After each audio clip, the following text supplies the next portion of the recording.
This is Eat the Rules, a podcast about body image, self-worth, anti-dieting, and intersectional feminism. I am your host, Summer Inanen, a professionally trained coach specializing in body image, self-worth, and confidence, and the best-selling author of Body Image Remix. If you're ready to break free of societal standards and stop living behind the number on your scale, then you have come to the right place. Welcome to the show.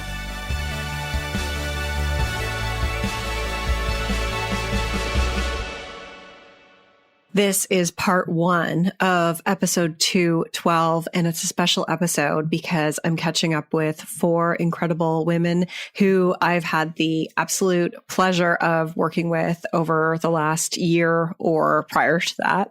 And they are here today to share their stories with you, and I know it's going to resonate. I am so excited for this episode. This is the You on Fire Spotlight series, and you can find the links mentioned in this episode at summerinnanen.com/212. Before we get started, I just want to give a shout out to Falbalia, who left this awesome review. Bravo for your exceptional podcast. I listen to every episode with great interest. Thank you. Thank you so much. I really appreciate that. If you haven't already done so, you can leave a review by going to iTunes, search for Eat the Rules, then click ratings and reviews and click to leave a review or give it a rating. You can also subscribe to this show via iTunes or Spotify or Stitcher or YouTube or whatever platform you use, and that helps other people to find the information that you're learning here too. If you haven't already done so, make sure you grab the free 10-day body confidence makeover at summerinnanen.com/freebies with 10 steps to take right now to feel better in your body. Every 6 months, I do one of these episodes, and it's an opportunity for me to catch up with some of the incredible women that I get to work with on a daily basis. And it's an opportunity for you to hear people's stories who are similar to you. I have a lot of people on the podcast who are experts in different subjects. And it's really nice to kind of hear people who are, you know, your friends, your neighbors, your therapist, your teacher, you know, people, your coworkers, people who are like that, the normies, as we call them, normal people, and hear about, you know, how they were really able to change their relationship with food and their body, and give you evidence and hope that it really is possible and that things are actually so much better on the other side. And it's also an opportunity for you to just, you know, hear a glimpse of what it's like to work with me as well. You on Fire is my online group coaching program. It's like the best. That's if I had to say anything about it. It is a program dedicated to giving you a step-by-step way of building up your self-worth beyond your gene size. And it's really a way for you to know who you are and know that who you are is valuable and worthy beyond how you look. And so that you can feel more comfortable in your body, so that you can look in the mirror and be like, hey, there I am. All right. I'm okay with this, and really learn how to navigate moments of body shame and self-doubt and stuff that just happens in our lives. The stuff you learn in You on Fire are tools and techniques that you can use for the rest of your life. I think that's why I love it so much, because we're always going to have self-doubt. We're always going to have fear. We're always going to have like little struggles with confidence. And the things that I teach in this program and the things that we work on really are things that you can use. They go so far beyond just your body image. It's really about learning how to turn down that hypercritical voice in your head, learning how to live your life free of societal expectations, learning how to know who you are and know your values and live your life in alignment to them, know your purpose and know what really gives you a sense of fulfillment. Learn how to stop caring so much about what other people think and be able to, you know, speak up and enjoy social occasions more. Learn how to just be more compassionate and kind to yourself, the voice that you use on other people. Learn how to actually cultivate that authentically within you so that you're not an asshole to yourself anymore. And you can see a mirror reflection of yourself or see yourself in a picture and be totally okay with it. And just have so much more mental space to be you and fully experience the life that's in front of you. The majority of people I work with have been chronic dieters for decades, and they're done with it.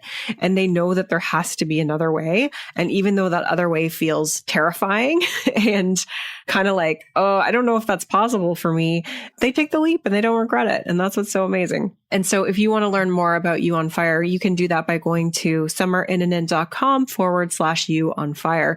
You can find out what's included there and get on the wait list to hear about when enrollment is going to open next. I would love to do this with you. It's really such an honor for me to be your coach and to be the coach of the women who are here today to tell their stories.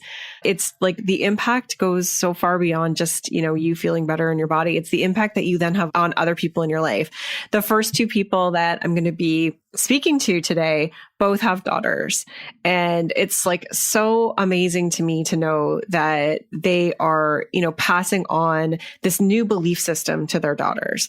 I think we've all kind of inherited the legacy of diet culture from our parents in some way. Most of us, the majority of us. If you haven't, that's great, but you probably inherited it from our culture.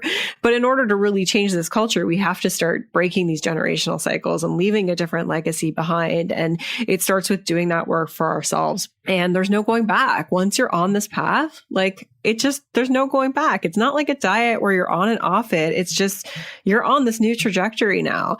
And I know that we can change the culture this way. And when we can see how much we've been brainwashed and how much time and energy that really takes away from us living our life, it can galvanize us to say you know what? I don't want to do that anymore.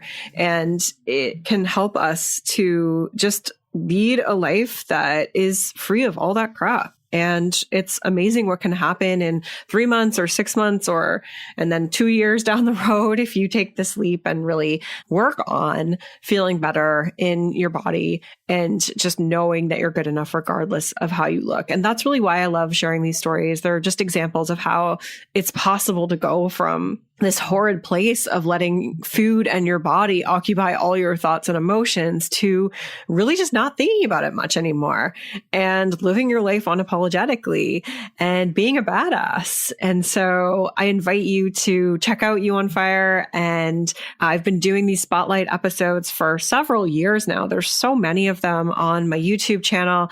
There's lots of them in the archives of You on Fire, episodes 134, 164, 199, 176. I can link to all of those in the show notes if you want to listen to more stories. These are always really downloaded episodes. So that's why I love doing them too. So let's get started with this episode. The first person that you're going to hear from today is Lorelai. Lorelai is a mom of a 14-month-old girl, and she was kind of caught in this trap of always wanting to be smaller and had struggled with an eating disorder and had healed her relationship with food, but still felt like there was this big piece of the puzzle missing as it related to her body image and the way she felt in her body. And what I love about Lorelai is she talks about how, things aren't perfect now, but that's so much better than it was before. And I'm excited for you to hear her story. This is Lorelai Spotlight.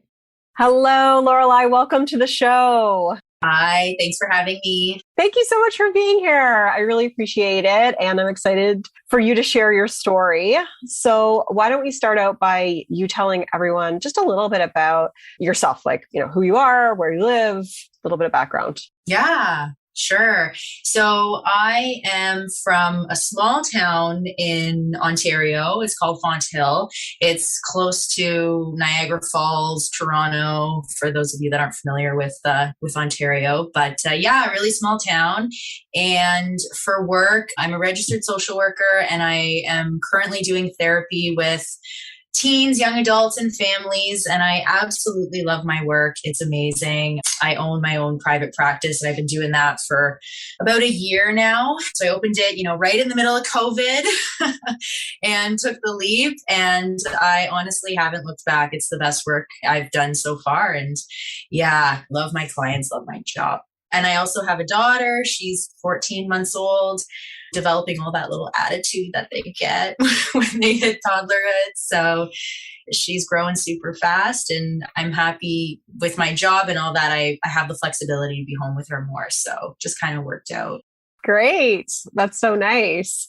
Can you tell everyone a little bit about what your frustrations were with your body before we started working together? Yeah, so I really struggled to accept my body day to day. I was caught in that trap of, always wanting more, to be better, to be smaller, to be more fit, to be healthier. And it was this constant cycle of achieving a goal, feeling that very fleeting sense of satisfaction. And then I was on to the next, and nothing ever really stuck. So I always thought with a smaller body that would make me happy, that would meet all of my emotional needs. But in my journey, certainly the opposite was true. It kind of took me farther away from getting to where I wanted to be, which was just to be content and accepting and happy with who I was. So, I'm still working today. I'm still kind of on that journey, and I don't think it'll ever end. One of the most insightful things I think I've heard you say, Summer, is, it's not a destination, it's a practice. And so I've really kind of harnessed that. And it's just, day by day, take it day by day. And I'm in a much better place than I am now. And so grateful that I've, learned what I have, and I'm able to pass that on to people in my life. And, certainly my daughter, when she grows up, and she can have a better sense of self and more kind of grounded sense of self. Fantastic. And so what made you want to change? Like when you were in that struggle, was there anything that happened, or was it kind of just like, now is the time? What made you want to make that change to kind of go off that diet cycle? Yeah. So I had an eating disorder, oh my gosh, probably years ago. And so in that struggle with having an eating disorder, I kind of got to the point where I just, I wasn't sleeping. I was super irritable. My hair was falling out. I had all of those symptoms. And I just kind of said to myself, enough is enough. I can't do this anymore. This was supposed to make me happy. This was supposed to give me the life I wanted. And I'm miserable. I hate every moment of every day. And so that for me was kind of the light bulb that went off in my head to start this journey. And so I treated my eating disorder. I recovered from that. And I was living an intuitive eating lifestyle. I ended up getting pregnant, and, all was well. And then when I had my daughter, I remember so clearly the day I had my daughter, she was born. And then I went into the bathroom and I checked my stomach to see, is it back to where it was before? And so that was another kind of big insight for me, because I had thought that, I had overcome this eating disorder. I was good. I was in a better place, but I really had just done one piece of the puzzle to heal my relationship with food. There was the whole, emotional, behavioral, and psychological piece that I hadn't even really touched. And so at that moment, I continued and I found you, and I started working more on, not so much the eating and movement piece, but the psychological, emotional, and behavioral piece, which I think is just as if not more important than the other components. And I remember very clearly, we didn't know that we were having a girl until the day she was born. And so she was born and I was petrified. I'm like, oh my gosh, I'm having, we have a girl. This is horrible because, of all the things that I had struggled with. But now I can really say that I'm so happy, and I'm so excited for her to grow up, to really see, how amazing life can be, and to not be tied down by this constant desire to make yourself smaller. So I think out of all of that too came a greater appreciation for just finding out who you are in this journey, and then being able to kind of pass that on to her. So I'm not sure if that makes sense. Yes, absolutely. It does. I always talk about kind of leaving, changing the legacy, or, leaving a different legacy behind. And I think it does give you a lot of fuel to do the work for yourself when you have another human that you're responsible for, and you see, it helps you see things from a different perspective, I think. It totally does. And I never really thought, now that I kind of think about it leading up to birth, I had those thoughts too. I was like, oh my gosh, I hope I don't have a girl. I hope I don't have a girl. This world, I cannot raise a girl in this world, that she can't, be raised the same way as I was, and she can't experience the same things that I did. And, now it's so, I'm so, of course, the moment she came out, I fell in love with her, but there was that fear that was looming. And, now it's totally shifted, and I'm embracing, I almost embrace all of the messages we get from society, because I'm able to now see them in a different way. And I'm aware that, they're made to make us feel insecure. And so I can teach that to her because I have that awareness. I can teach that to her. And that is what makes me really happy. Amazing. I love it. I love it. Did you have any like fears or hesitations before doing this work? Like, was there anything that like kind of, held you back? I think just not necessarily a fear, but whether I could really do it or not. And so I kind of, again, I keep in the back of my mind that this is a practice, not a destination. And so even on the hardest of days, I would just take it moment by moment. And I found it was really helpful for me to just accept where I was on any given day. So even if I accepted that I didn't like where I was at on that day, it was still an element of acceptance versus kind of adding more criticism and expectation and pressure to say I should be accepting of myself, because then that kind of adds another layer of just criticism and unrealistic expectations. So that was really helpful, just to find a level of acceptance I could resonate with each day, find a level of self-compassion I could resonate each day, and then just go with that. And then tomorrow was going to be different, but just kind of focus on, what can I believe for myself today and use today? Yeah, amazing, amazing. So you mentioned something so important there, just about, the practice of acceptance and accepting where you're at. Was there anything else, like any other kind of, elements that really helped you move forward? In the program? Mm-hmm. Yeah. So the self-compassion and gratitude was really helpful for me, and not forcing it. But again, because when we force it, it just feels insincere. It just doesn't feel right. And so really kind of finding what fit for me on any given day, listening to that inner wisdom. And the other piece too is really separating, the thoughts that have been ingrained in my brain that I thought were true and that I thought would take me towards the life that I wanted, separating those from what I truly think at my core and what I believe at my core. And the more that I found I've listened to that inner wisdom and followed that inner wisdom and my intuition, the happier I am. And it's almost just like, it's much easier now. It's more effortless than it was before. I think at the beginning, I really had to kind of do more thinking, in the sense of figuring out which thoughts were my own and which thoughts had come from somewhere else.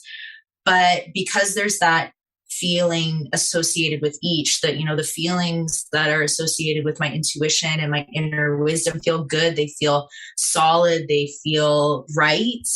That helped me kind of figure out which ones were actually my own and which thoughts I could listen to, and which of those other thoughts that just made me feel stuck and made me feel bad about myself, which thoughts I could kind of separate from in that moment. So that was another really helpful piece from your program as well, in terms of accessing that wisdom and then, noticing those inner critic thoughts and separating from them in the moment. Mm-hmm. Amazing. Yes, I love that. I love that. It's such a huge piece of it. And it sounds like you put a lot of work into tuning into that and trusting, being able to, trust your inner wisdom. Because I know that was something that, is not always easy. Yeah. Yeah. Well, I think for so long, we're taught to not trust ourselves. We're taught that when we're hungry, we aren't going to eat. And we're taught that, we can't trust what our body is telling us if we need rest, or if, what we need on any given day. And so that building that trust back up takes a little bit of time, but, that wisdom is always there. I find comfort in knowing that wisdom is always there. I just have to kind of wait for it to show itself. It never really leaves us. It just kind of gets buried by all those other thoughts. And so if I just let those thoughts pass, let those thoughts settle, that wisdom, it does shine through, and I can find comfort in knowing that it's always there. Amazing. I love that. I love that. So what are some other specific things, if you can think of any? I know you've mentioned a lot of great things already, but just that you've noticed about how you feel in your body since doing the program and working together. Yeah. So I noticed that, I have much less thoughts around being just around my body in general, I guess, even liking certain aspects of it or disliking certain aspects. I think just those in general have diminished. There's days certainly where I'm vulnerable, and in your program, we talk about this all the time, in the sense that when you're tired, when you're hungry, when you're sad, or when you're anxious, that inner critic can come back. But just being able to, again, harness that awareness to know, hey, I'm not doing so great. My inner critic is telling me that I need to go, run for an hour. What do I actually need instead? And so that can help me really just give my body what it needs. And my body is much happier. I can say my body it just feels better. I don't really know. It's hard to describe, but it just kind of feels like neutral. It's like, yeah, we're good. We're just like hanging out here. Amazing. Were there any like highlights for you, like being able to, I don't know, do something or like see a picture of yourself or anything like that that like stood out as being different than it had been in the past? I think that for me, like I really just have to say the highlights come from having all of those insights along the way. Like it's not this big, I'm trying to describe it, but it's not this big, like grand realization. It's little things along the way of, seeing someone in public and not comparing yourself to them, or seeing a picture of myself. This happened the other day. I was going through my wedding photos and normally I'd be like, oh, I look so different, all this stuff that we feel. But I connected with the day versus how I looked. I connected with remembering how I was so happy on that day. And that was, I think, a first for me, because normally I would kind of look and compare and get caught up in that. So yeah, stuff like that. Those are big things though, like we talk about them as little things, but those little things accumulate into big, if you're always kind of doing those things, then it's big. And so to have that shift, I think it happens kind of subtly. When I talk about this, you probably remember me talking about this when we started. It's just the changes happen kind of subtly. They're not like mind blowing, like you said, but they are big changes when you reflect on it, to be able to just be yourself and not have that like intense negativity. Like it's emotionally draining to have that all the time. Yeah. And I think because I feel more neutral, those things, they don't seem like that big of a deal because I'm just not really even thinking about that much anymore. So for someone listening who, might be caught up in that, I can absolutely validate that it is a huge thing. And, to add to it, it just feels natural. Like it just feels so natural that it's easier. And, you can just kind of live your life and focus on what's important to you, which was another really important aspect of your program in terms of using your values as your roadmap, as your compass versus achievement or reaching an expectation. So that was another important component too. Amazing, amazing. So how does this all feel for you? Like, what's it like to, be where you are now and have this baggage off of your shoulders? It feels much better. Honestly, there are days, of course, where it's harder. And I'm not going to say that it's easy all the time, but I can say that I'm having more easier days and more neutral and just fun days than not. So I think that that's a big win. And, it's when I do have those days that are a little bit tougher, if stuff's going on, I can really just use that awareness to look into what's going on underneath that criticism and what's kind of causing that versus getting caught up in listening to those thoughts. So it feels lighter. It feels good. It feels freeing. It feels normal. Like I just feel like myself. I can be authentic and it just feels good. That's so great. I mean, you've got like an amazing career that you love. You've got a daughter. Like to me, I'm just so thrilled that you get to be present and feel like yourself in that, because it's hard when like almost like other aspects of our life are so good, but we're really struggling. We don't get to enjoy it to its fullest extent. So it sounds to me like, you're able to like just live fully in this great life you have. Yeah. And really, I just want to thank you so much, because I think, your program was really able to tie in everything at the beginning of my journey to kind of heal my relationship with food and my body and movement. Your program tied it all together, and that was it for me. So yeah, I really appreciate it. Amazing. I'm so, so grateful. What's one piece of advice that you have to leave everyone with that's listening today? Yeah. So I would just say, take it day by day. Wherever you're at on any given day, you can start to kind of accept that and show yourself a little bit of compassion. Give yourself some credit. Our world is full of messages telling us that we're not good enough, not just with our bodies, but, with our job, with our family, with being a parent. And you're really doing the best you can. And if you want to change it and you don't feel great about it, then you have the power to do that. You certainly have that strength within you. So just take it day by day and see where you're at. Yeah, I love that. It's so important.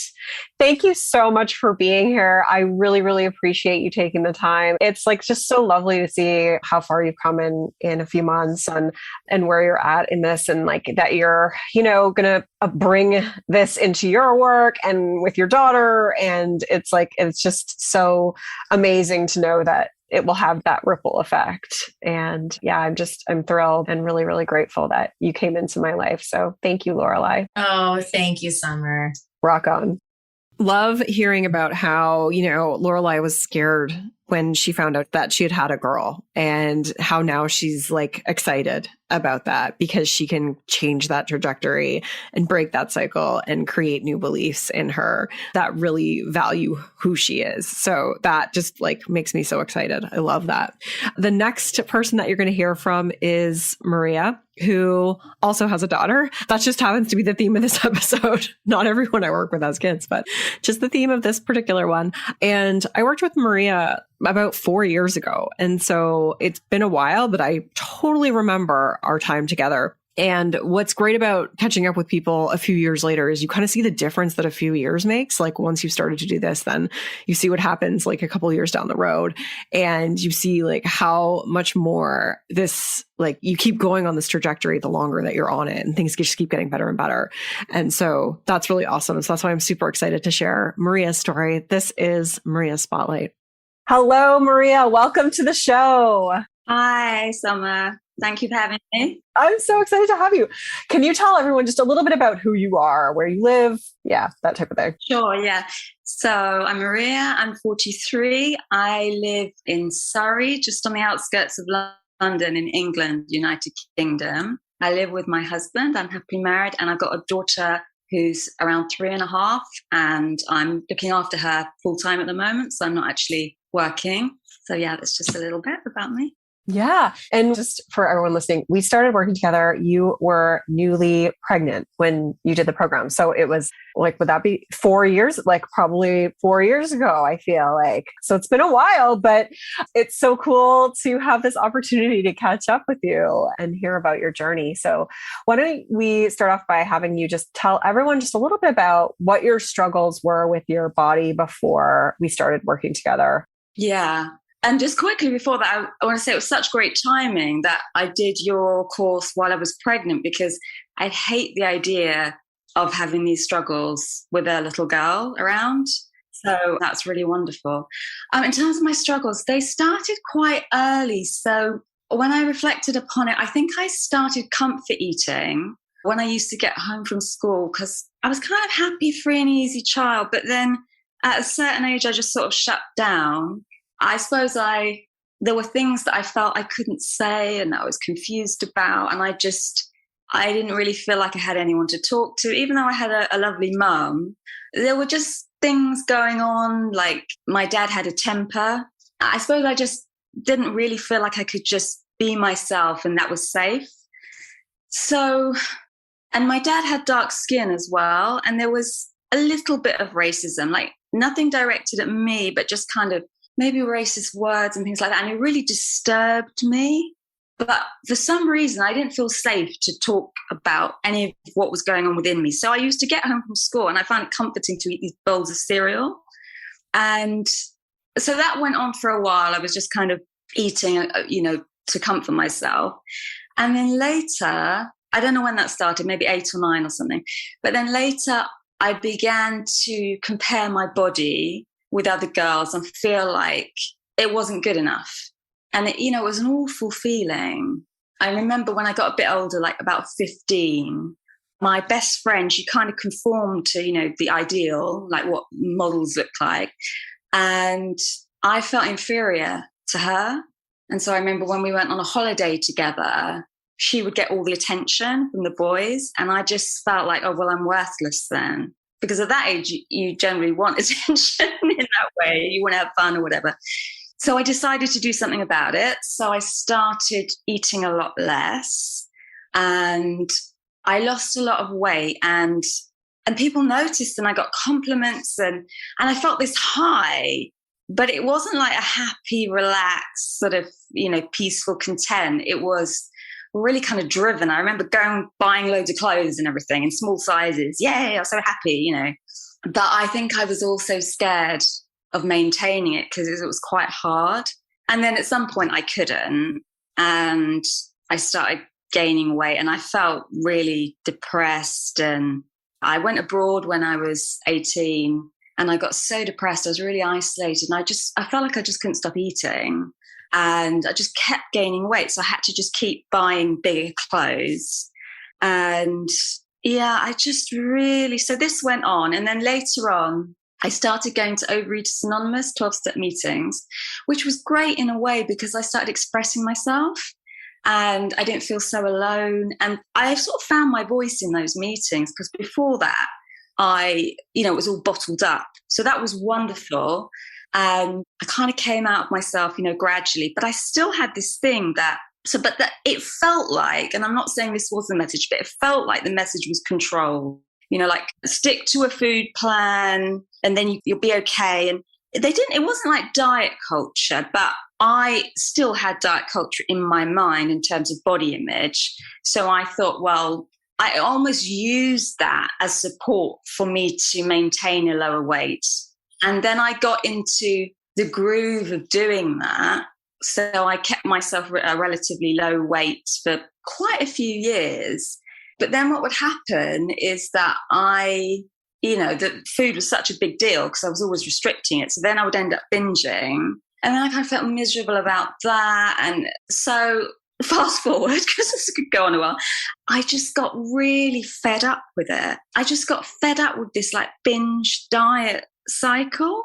And also I've got a really lovely husband. And I really enjoyed, my relationship with him, but it would spoil things. Like if we went out for a meal, I'd feel bad if I kind of ate too much or something. And I did eat like quite excessively sometimes because I was restricting. And so it kind of spoiled the evening, and it just spoiled things like family occasions. It's all about the food. Like, am I going to eat too much? Then I'll feel bad. And then, how's my stomach going to look? Because it's not going to be flat and all that. Anyway, so it was like this. I still had a lot of good experiences life and I made friends, but it was like this backdrop, like this soundtrack of, not feeling good enough and having this pressure. And I just thought, this is a part of me, because really it went on from 30 years, because it started quite young in different forms, sometimes, overeating, sometimes undereating and all that. But it went on for a long time, and it just sort of felt like my identity. And I couldn't really see beyond it because I saw the way I saw things and I didn't realize there was another way to see anything. So it was depressing. It's like a depressing way to look at life, that you have to look a certain way. And as you get older, you're just going to get further and further away from that. Great. How depressing. But that was the way that's the way I saw it. Yeah. With my husband as well, sometimes I feel bad about my body, and that would bring a downer on situations. And so anyway, at some point I decided, I did another course actually about eating. And I had a kind of insight during that course. I'm trying to remember what it was, but was it Isabel's course? Was it that one or no? No, it was Lydia Wente. Okay, yeah. Yeah, and in the second week of that course, it was a lot about body image. And that's what really helped me. In fact, the kind of tools and techniques that Lydia was teaching us, I didn't really do that, but I decided I sort of almost asked her the question. So, I'm kind of measuring my food and restricting it. Do you think that's okay? Do you think maybe I should just do that a little bit less? I was really afraid, like, if I stop restricting, well, then I'll never stop eating, and, it's just a disaster and I can't trust myself. But then I thought, why don't I just try it? Try something new. Maybe I'm so sick of, that's what really helped me. I just thought, I'm just sick of this. It's so boring. The same cycle, the same thoughts. Another thing that became a part of the repetition was that I would keep looking for the solution. And that was like tiring as well. Like I was reading lots of self-help books, and so that became part of the cycle as well. And anyway, so I thought, okay, I'll just try it. Just eat whatever, And I actually enjoyed that. I think I was ready. And I thought, well, so what? Like, if I put on weight, at least it's different. I'm just bored of the same cycles. So anyway, that helped me. And my mind was a bit open because I just thought, let's just try something different. But then I think the reason why I did your course was because I still had that mentality about the body. And I thought as well, I think I was pregnant, that I didn't want to have this heavy burden having a child. I thought it's difficult enough having a child. You don't want to be worrying about your body and stuff like that. And I still had some concerns around that, what would happen to my body and all that. Fortunately, when I had my daughter, I didn't care. Like, I just trying to look after her, It's like, oh, this is difficult enough. I'm going to forget about that, deal with that later. But what I'm really glad about is that I didn't feel bad about gaining weight, and I wasn't worried about that, because I feel really sorry for people who are doing parenting with that on top, because parenting is tough. It's amazing, but it's tough. So I think to have that stress on top is so not nice for people. I feel really bad for them because they're feeling inadequate because they've just had a baby. It's ridiculous. But anyway, so I was really sorry, I'm waffling a bit. So that's why I did your course. And what did you ask? I've been talking such. I feel like you answered the 3 questions that I was going to ask you all in one. So it's perfect. You said so many great things there. I feel like your story is going to resonate with so many people just in terms of that struggle. And you called it this background, this soundtrack. And I just thought, I was like, oh my gosh, that's such a good way to put it, because that's truly what it is. And you mentioned so many great things there. So let's kind of talk about the process and how you got to where you are today. What are some of the things that really helped you move forward and be able to kind of, get rid of or turn the volume down on that soundtrack? So I think one thing that I was really curious about, could it be that there's an alternative way of living that's less depressing and that's less kind of these rules? And I think another thing was, so I was curious, generally, I thought it must be possible. Come on. Human beings have gone to the moon. Can they really not live without this kind of pressure? So that was one thing. I thought it must be possible. Let me just find out. Another thing I think was I turned away from, I'm not on Instagram. Maybe I'm a bit too old, but I wasn't really on that. But I turned away from that kind of media. So where it's all about looking a certain way. I think that was helpful. Because I think if you're trying to break free from something, if that's all you see, it's quite hard. And I focused on people who didn't really seem affected by this. And I thought, well, what do they know? Or what haven't they learned? I actually used to go briefly, I don't go anymore, but I used to go to Quaker meetings. I don't know if you know Quakers, the Society of Friends. They're like Christians, but they broke away from the main church during the English Civil War. Because they didn't want to have an intermediary between them and God. And that really appealed to me. So it's all about equality and anyone can stand up and speak and everything. Anyway, quite a few of these people who went to these meetings were very old. And I noticed that a lot of them, they didn't wear makeup. They didn't seem to do their hair. And I love that. It's they don't care, right? They're not affected. And it's not that they're rejecting it. They're just not affected. So I liked hanging out with them because they were showing me a different experience of life without the brainwashing. And what they cared about was being kind, helping people. They were interested in nature, art. I thought, wow, this is brilliant, So I was with these old people, but that's what I got from that, there's just people who are totally outside of this. And so it's possible. So yeah, I guess focusing on people, and I looked at a lot of kind of body positive. Actually, I joined Instagram just to look at body positive stuff. Yeah, I looked at those images and I still had judgment when I looked at them. I had my old brainwashing, but it was good because I was like, oh, so you can do that. You can show your body when it doesn't look like the ideal. And then just gradually over time, I suppose I just fell out of love with that conformity. And I just love the feeling of freedom and not having the pressure.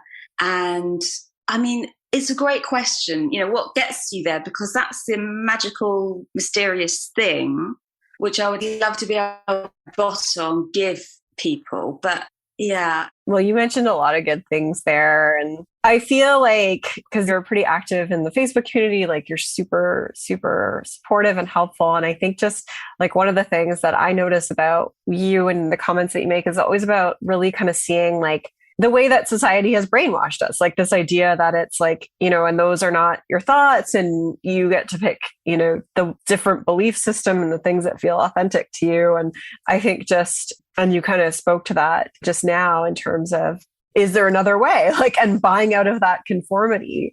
And so, yeah, I really appreciate that about you and the perspectives that you have. Like, you have this ability to really kind of see, like, almost like take away all the crap that we've learned from society and like just see kind of things for what they really are. And I think that that's like the beauty of it all. And that's probably what's really helped you. Yeah, definitely. I think that's the other thing is seeing that. I reflected on, what I value in people, like genuinely. And of course, it has nothing to do with how well they conform to certain beauty standards. So I really reflected on that. Thought, well, why do I act like it's so important? And I just, over time, I just saw more and more. It just wasn't important to me. I just learned, I had latched onto that as the way to feel good enough.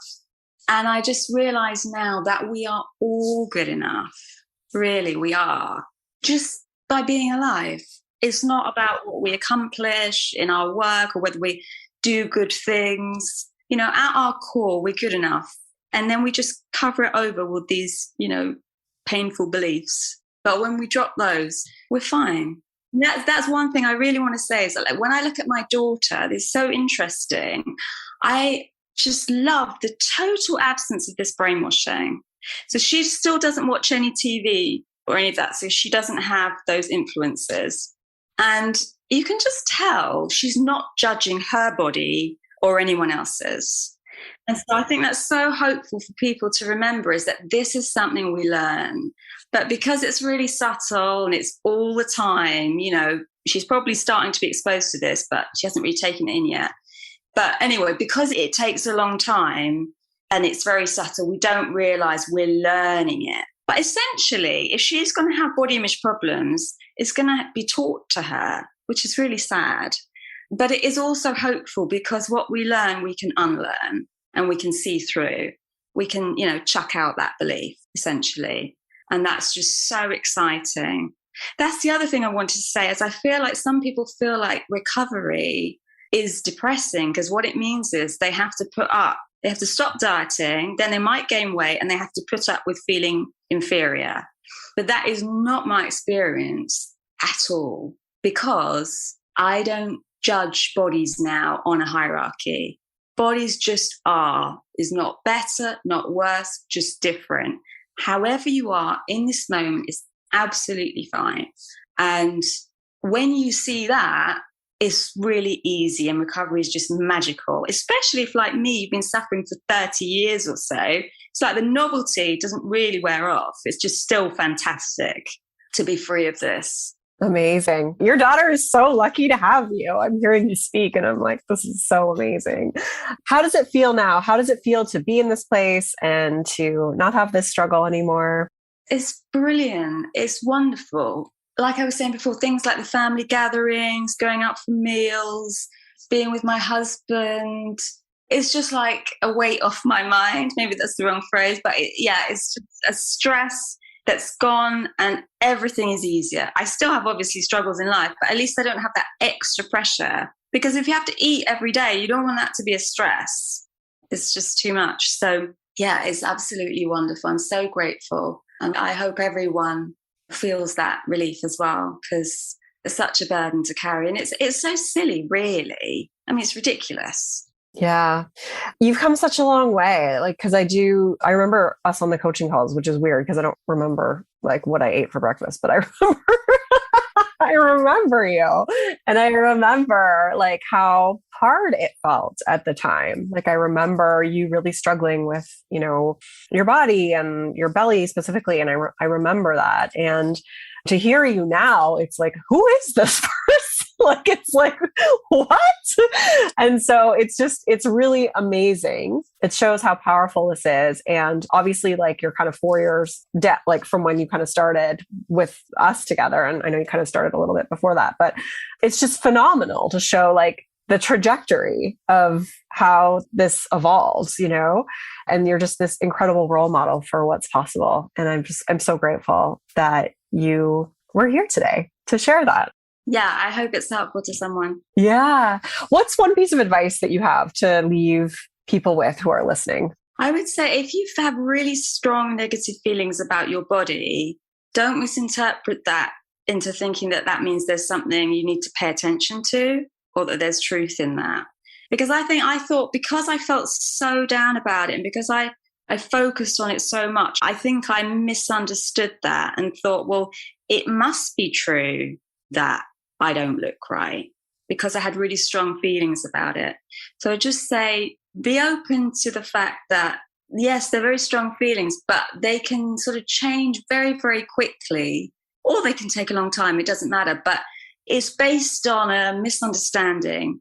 And just be aware, but just briefly, like I wasn't like criticized much about my appearance, but I picked up the message subtly. So it was like all the adoration and adulation of people who looked a certain way. And it just really felt like truth.